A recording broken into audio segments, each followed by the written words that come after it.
Ladies and gentlemen, please welcome the next President of the United States, Mr. Donald J. Trump.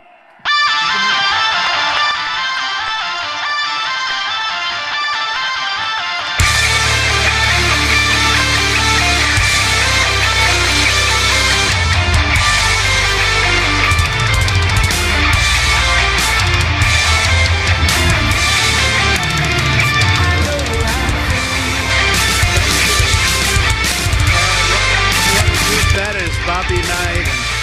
That's really great. Do we love Ohio? Do we love Ohio? But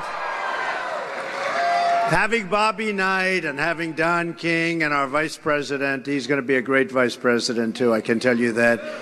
Bobby was here and they were all converged. At one time I said, let's all do it. Let's give him a real treat. That's a treat, having that group. So I just want to thank everybody. We're doing really great in the polls. You know that. The Bloomberg poll, we're up 5 in Ohio. In CNN, we're up 3 in Florida. We now lead Nevada, Iowa. We lead in North Carolina. The LA Times has us 4 or 5 points up. So it's really been amazing.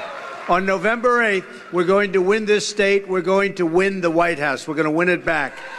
We're going to win it back. This is a movement, and we're taking our country back for the people. We're taking it back. It's been a long time.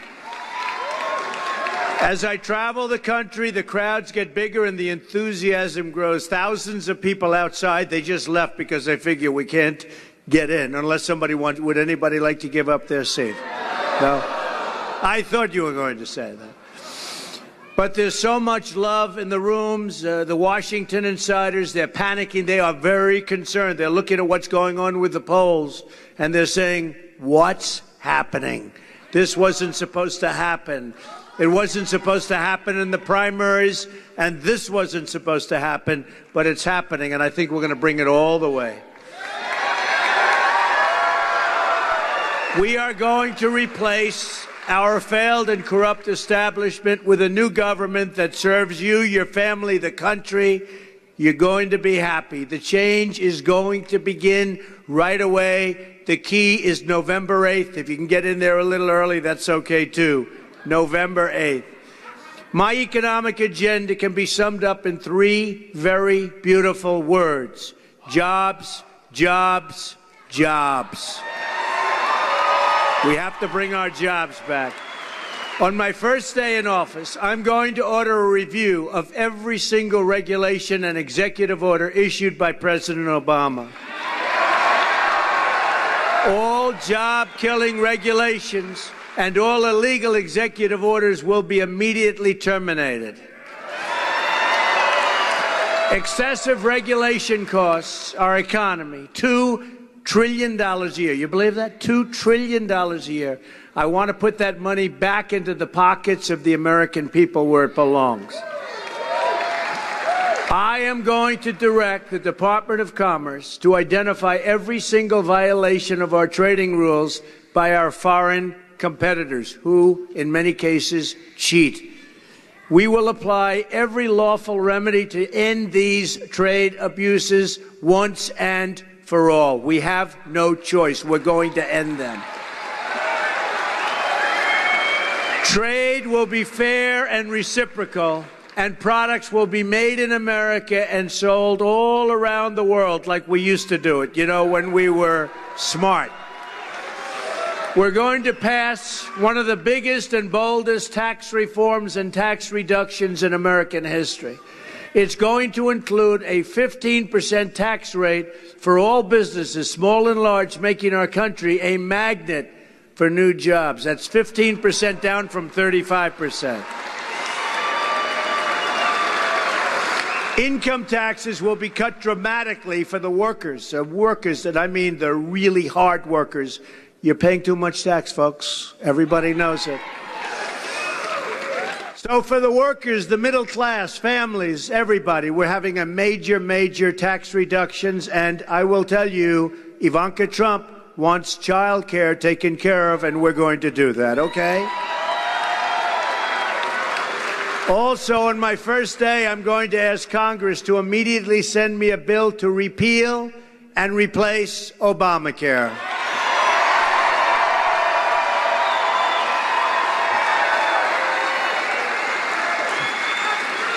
Premiums in Ohio have increased more than 80% since Obamacare was passed. 80%. Have you noticed? It's not a pretty picture, right? 80%. Premiums have gone up almost $5,000 nationwide since 2009. More than two-thirds of our nation's counties, and think of this, have lost insurers. Every day I'm reading another one left. All the big ones are all leaving. It's falling anyway. We're going to replace it and terminate it. But even if we didn't, it's not making it, just so you understand. We're going to replace government-run Obamacare with reforms that put patients first.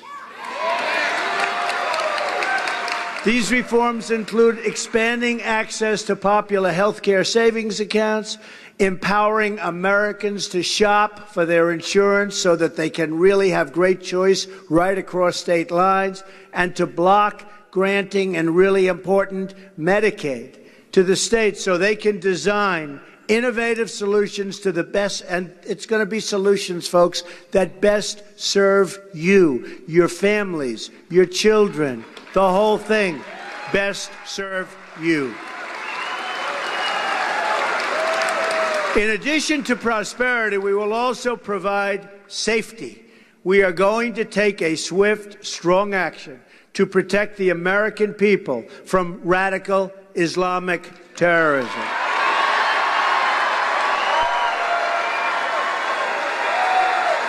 In recent days, terrorists have attacked in New York City, New Jersey, and Minnesota. And it's going to get worse. It's going to get worse. If Hillary is president, it would be a disaster. If Trump is president, you will be very, very happy. No.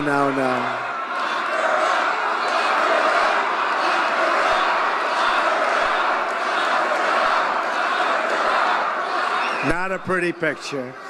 But if Trump is president, you watch how good it will be. It will be a whole different story. These attacks, like so many others, were made possible because of our extremely open immigration system. It's time to put firm immigration controls in place. Extreme vetting, right? Extreme vetting. To quote the Bipartisan Commission, 9/11, it is perhaps obvious to state that terrorists cannot plan and carry out attacks in the United States if they are unable to enter our country. How about that? That is why on my first day in office, I will immediately suspend the admission of Syrian refugees. President Obama wants to bring in another 110,000 refugees next year. Hillary Clinton wants a 550% increase over Obama's numbers of Syrian refugees, and we know nothing about the people. Altogether, the Hillary Clinton plan would bring in 620,000 refugees in her first term. Her plan would cost $400 billion in terms of lifetime welfare and entitlement costs. Think of that. Not only the danger of it all, this isn't only a matter of terrorism, but also a matter of quality of life. We want to make sure that we're only admitting those into our country who support our values and love, and I mean love, our people. Pew polling shows that in many of our countries,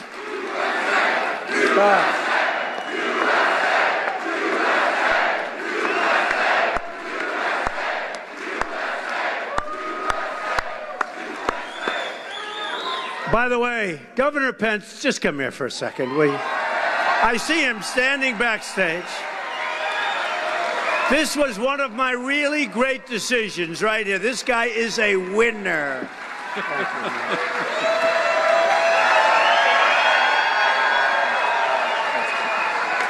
Great guy. and a great family. Pew polling shows that in many of the countries from which we draw large numbers of immigrants, extreme views about religion are commonplace. For instance, according to Pew, a majority in Afghanistan and Pakistan say honor killings of women are often or sometimes justified. A majority in these countries also support the death penalty for those who leave the faith. We've admitted tens of thousands from these countries in the last few years with no effective screening plan in place. We have no idea who we're letting in. We have no idea. You see what's happening. In fact, Hillary Clinton, as Secretary of State, admitted multiple refugees who were later charged with terrorism-related activities, bad ones. The State Department administers the refugee program. Hillary had the chance to put the needed protections in place, and she didn't do it. And now she's running. She's going to be so tough. She's going to be so tough. Not going to be tough. Not going to be tough. Hillary Clinton won't even say the words radical Islamic terrorism. She won't say the words. Hillary Clinton, she talks tough about my supporters. That's what she does. But she doesn't want to talk about Islamic terrorists. She calls the patriotic Americans who support our campaign, many of them cops and soldiers, deplorable and irredeemable. She won't use the same words to describe Islamic extremists who believe in the oppression of women, gays, and people of different faiths. But our people, you, I guess me, probably me more than anybody, according to her. But our people, she has no problem with. Hillary Clinton thinks hardworking, patriotic Americans like you are the problem. She doesn't get it, and she doesn't understand how democracy works, believe me. Public servants are just that. They're there to serve you. But the only people Clinton has ever served are the special interests and her donors. And I don't know if you saw her campaign, 50-1 in advertising, 50-1. And I think we're actually winning. I actually think we're winning. 50-1. Our campaign is about breaking up the special interest monopoly in Washington, D.C. We're trying to disrupt, thank you. We're trying to disrupt the collusion between the wealthy donors, the large corporations, and the media executives. They're all part of the same political establishment. They go to the same restaurants. They attend the same conferences. They have the same friends and connections. They all support the same ideology of globalism that makes them rich while shipping your jobs, your factories, and your wealth all the way out to other countries.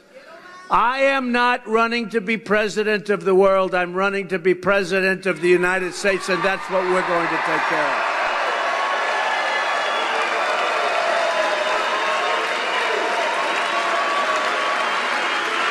of. We're going to take care of our country. Wow, look at all the people up there. It's a big balcony. Hello, balcony.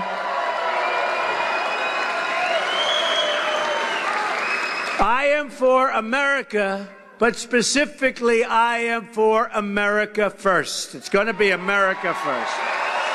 Hasn't happened in a long time.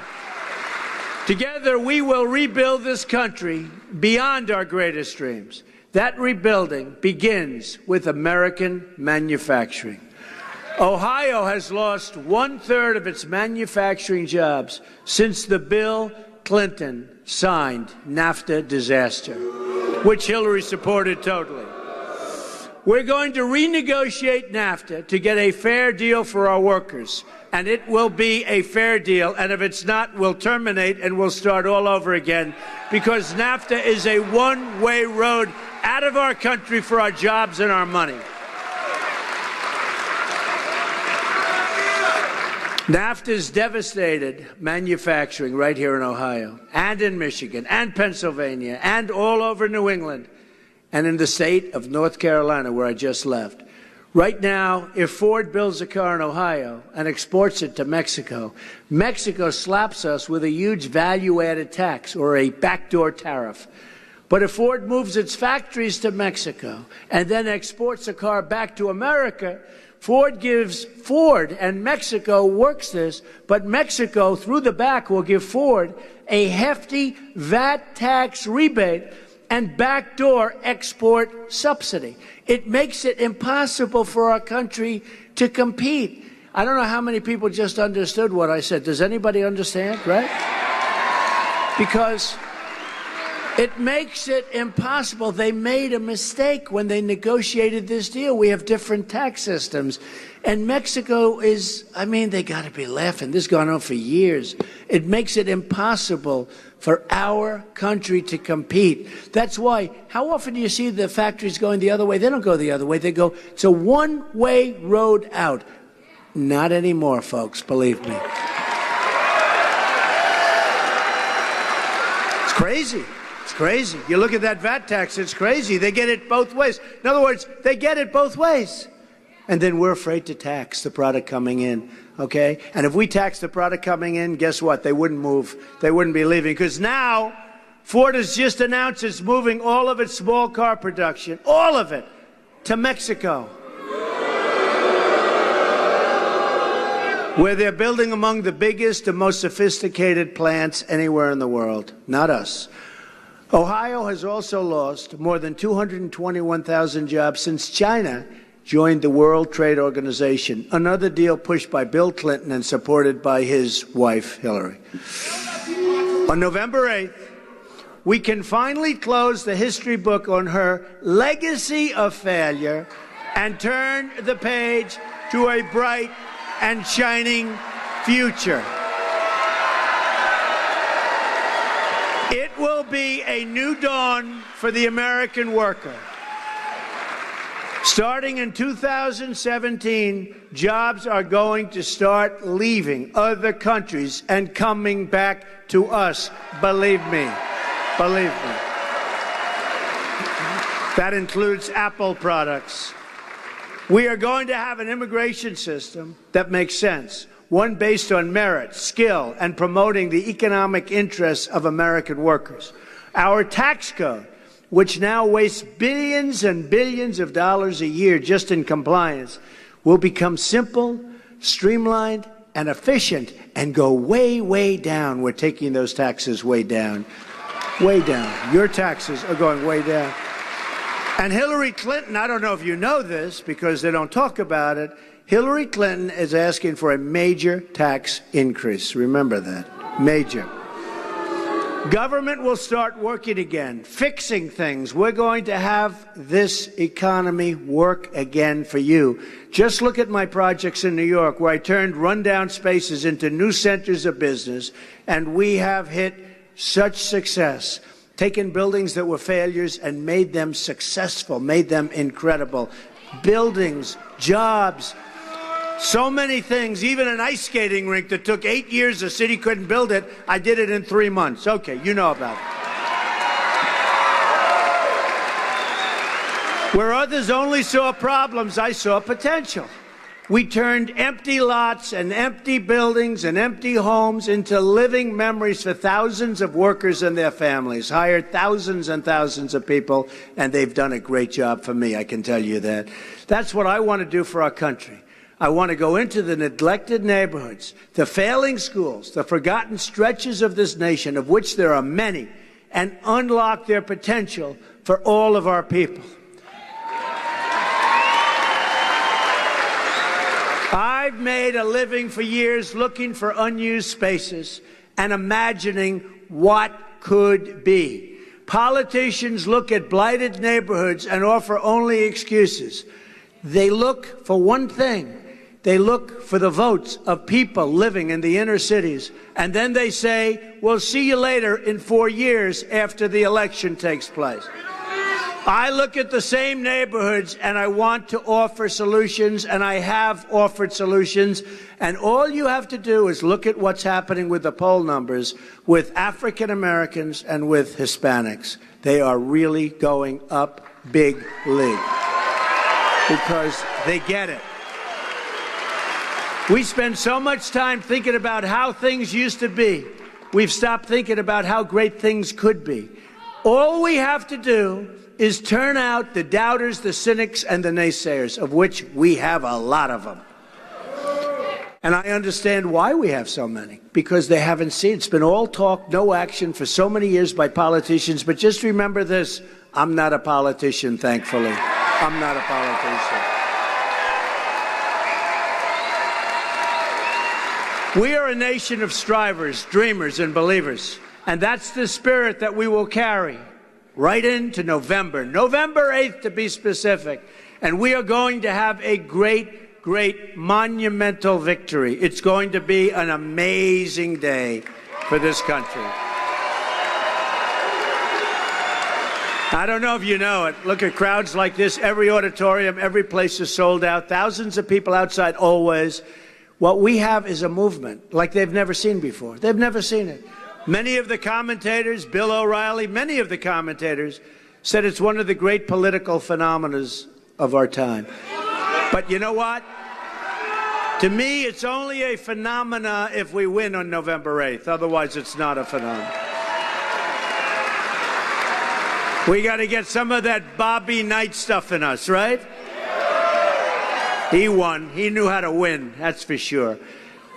It's that same spirit of resilience I have seen visiting the flood-ravaged towns of Louisiana, where Hillary Clinton refused to go, or meeting the incredible but hard-hit people in cities and towns like Flint, Michigan, where I just left recently. That was a rough sight to look at Flint, Michigan.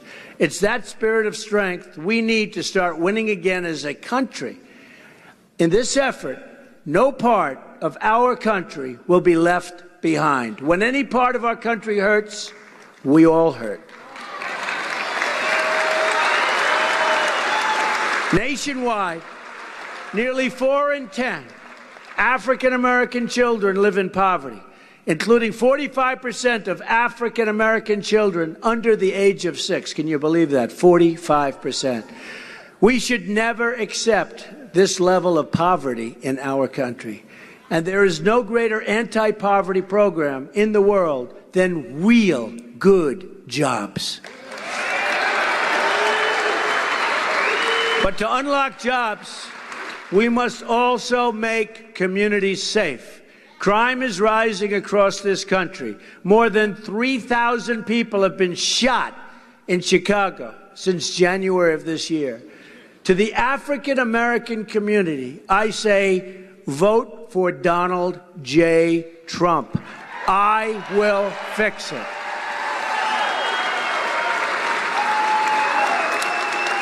And I say, honestly, what do you have to lose? Not going to get any worse. It's terrible. The crime, the bad education, the no jobs.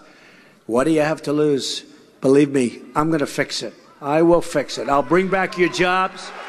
I'll fix your schools. I'll fight for you like nobody's ever fought for you before. We're going to fix those inner cities, and we're going to make them really terrific. We're going to fix them. That plan includes school choice, so important for our education. Under our plan, every low-income child in our nation will be able to attend the private, public, magnet, or charter school, including religious schools of their choice. I will be your greatest champion in the White House. Hillary Clinton, on the other hand, only fights to protect the corrupt political establishment. You know, do you ever notice she's talking now about immigration and schools and education? She's been there for 30 years. She hasn't done anything. In upstate New York, I have to tell you, in upstate New York, when she was campaigning for the Senate, it was having a hard time. She said she's going to bring in 200,000 jobs. She got elected. She hasn't done anything. It's a disaster area right now. And you're going to have the same thing. If anything happened here, where she actually got in, if that's possible, you're going to have the same exact thing. 200,000 jobs, never happened, more jobs left. All of their money, all of their hopes for another generation of corruption It was all vested in her. The insiders who wrote these checks all have Hillary Clinton on speed dial. Boom, they have a problem. Boom. Whatever they want, she will get for them. Whatever they ask for, she will deliver. Whatever they say, their wish will be granted. Unless you show up and vote on November 8th, I'll tell you what, nothing will change if you vote for her. You will be happy if you vote for Trump. That I can tell you. Big change, big difference. Our movement, and this is our movement, will stop this and take our country back. But we have to do this together. You have to knock on doors. You have to pick up that phone. Go to the website, learn more, become a volunteer. That's what we need. We have to win. Ohio, such an important state. Ohio. Ohio. Don't forget, I worked in Ohio for a long time, Cincinnati. I love Ohio. I worked here. That was a great experience for me.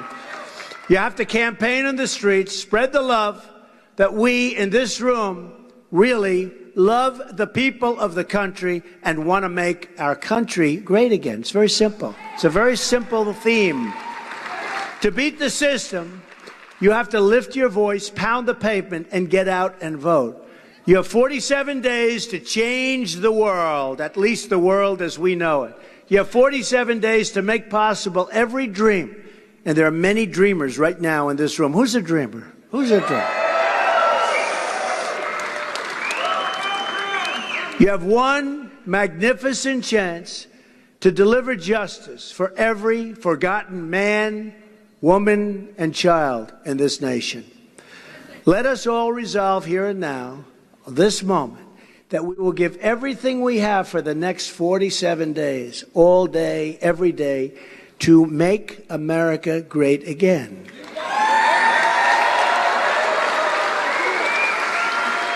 We will change all that has gone wrong in the last 4 years and 8 years. We will once again make America the land of opportunity for all of its citizens. But we will also change everything that has gone wrong for so many decades. All of the policies that have served only the special few, we will rewrite so that they serve you, the American people. As simple as that. Hillary Clinton is the last offender standing on this failed, badly failed status quo. She's running to defend decades of failure in every area of political life. Her campaign message is, things must never change. That's what she's thinking. My campaign message is, things have to change, and they have to change right now.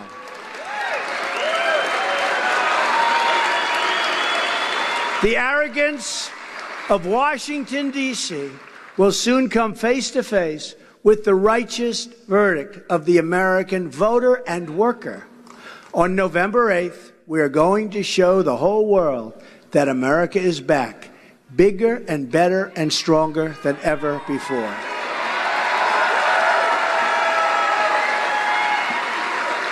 This is what will happen starting in January of 2017.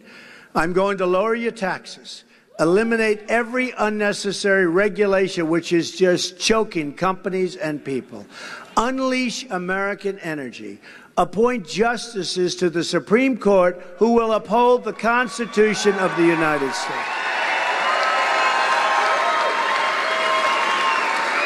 Save the Second Amendment.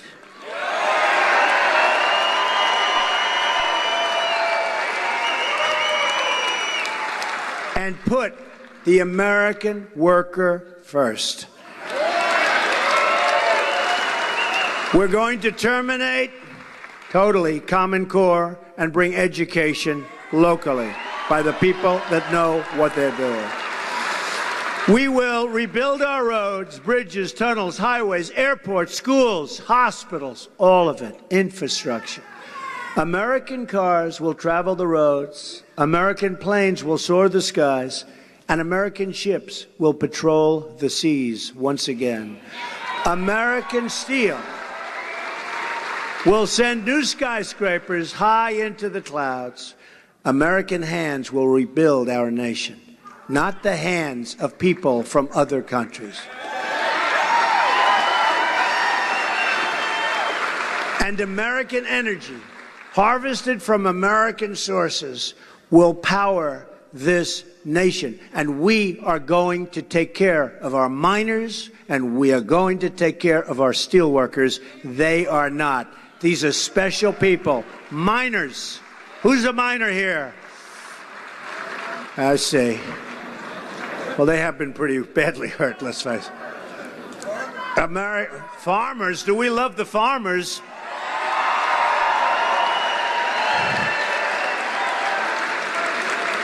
You know, that's true. The farmers have been so underappreciated in this country. They are truly great, amazing people. Stand up, farmers. Give yourself a hand. Stand up. Come on. We're going to protect the farmer. We're going to protect the farmer. We have to protect the farmer. Without the farmer, we don't eat, and that's not good. We won't eat without the farmer. Thank you, farmers. What a job. What a job you've done. American workers will be hired to do the job. We will put new American steel into the spine of this country. I will fight for every neglected part of this nation. And I will fight to bring us all together as one American people. Imagine what our country could accomplish if we started working together as one people under one God, saluting one American flag.